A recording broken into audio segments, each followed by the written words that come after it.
This video is filler! Basically, there's a bunch of things I want to do to fix my world but aren't interesting enough for their own video, but I still want to document them, so enjoy this filler video. My name's Drink, I'm breeding my axolotls. I do it once every video until I get a blue axolotl. I didn't. So, the first thing I need to fix, because I have an axolotl in my offhand so often, I spill the water bucket and mess up my basement's temporary torches. And that's annoying. So, at first, I was like, I'll slap down some lanterns and call it a day.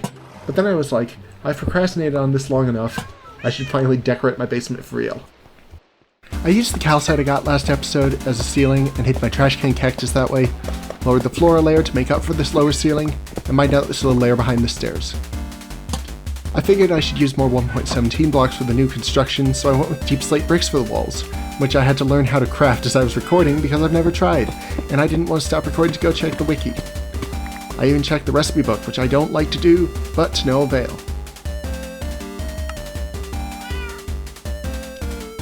Eventually, I figured out I had to use the stone cutter, and then I just had to get a bunch of cobbled deep slate.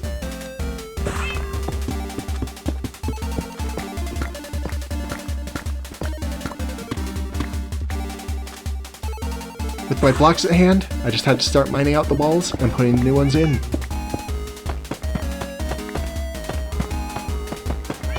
When I ran out of these first bricks, I got attacked by a phantom while I was trying to cobble more deep slate.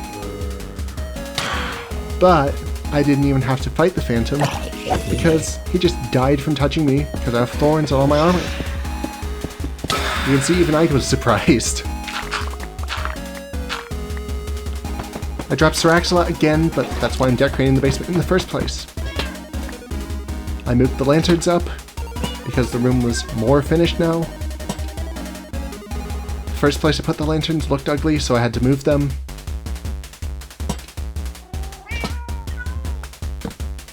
After that I covered up the last bits of dirt, and the basement was mostly complete.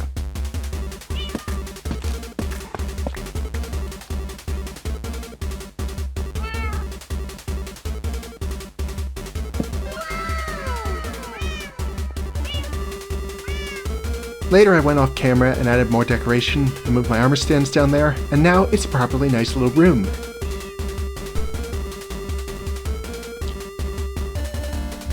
Next on the list, my iron farm was overflowing, so I had to make capacity. I crafted some chests, and I meant to make 20 hoppers, but I accidentally made a full stack. I didn't notice until I ran out of chests later. I dug out a space under my iron farm and started adding the chests. It was slow and annoying, and I kept falling off the chests.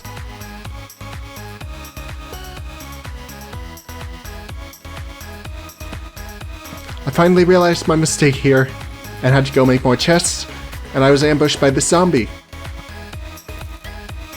But he died pretty easy.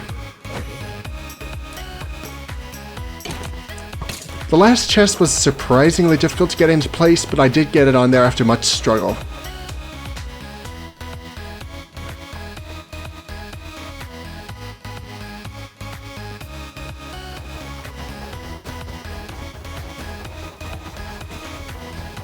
One ladder to make the extension accessible, and now I have way more iron storage than I'll ever need.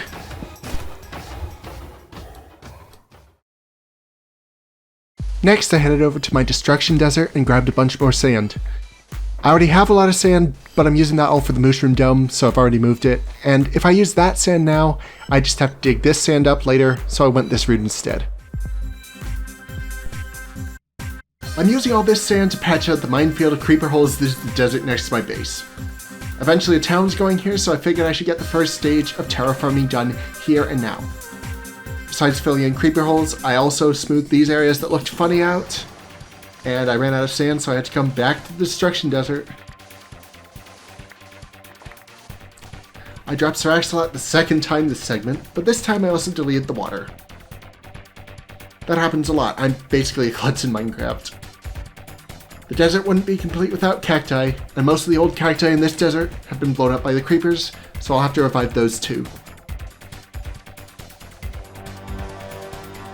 I'm not sure if the way that I'm placing the cacti makes it look totally natural, but I was trying to not make it look like there was an obvious direction. I put a screenshot at the end and you can judge for yourselves how well I did.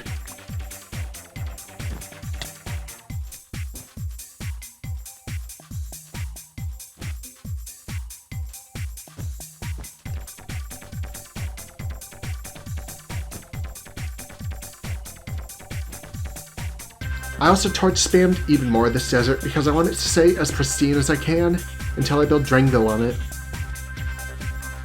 This is the final villager hell desert, and I think it honestly looks pretty natural.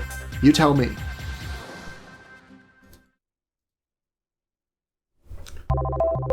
For my last small update, I decided to add another map to the wall of maps in my house. This is the map directly to the left of my house on the wall. I was expecting to find just forest, but instead I actually found this really cool mesa biome, relatively close to my house. While I was flying through it for the map, I spotted an exposed minecart chest, and curiosity got the better of me. I had to turn around. I just had to know! It was just glowberries, nothing too valuable, but you never know. Could have been diamonds. Could have been another notch apple. I also spotted this combination village desert temple, which was pretty cool, but I guess this must have been an area that I've already explored because the temple was raided.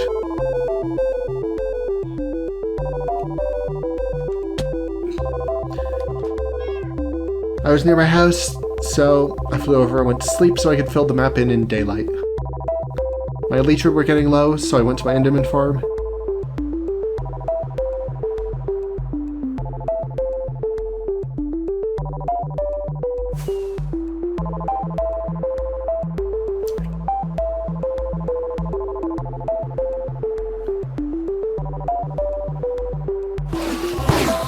My elytra were getting low, so I went to my enderman farm, and I also repaired my shovel.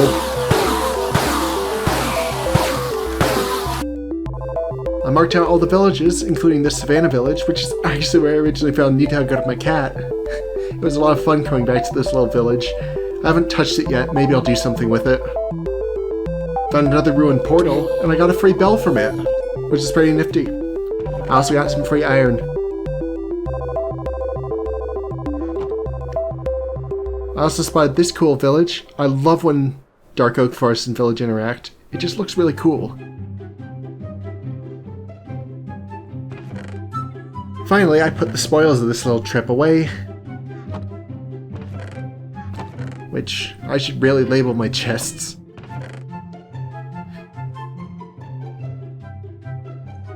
I really should label my chests. And finally, I set the first new map in ages onto my map wall. Ain't she a beaut?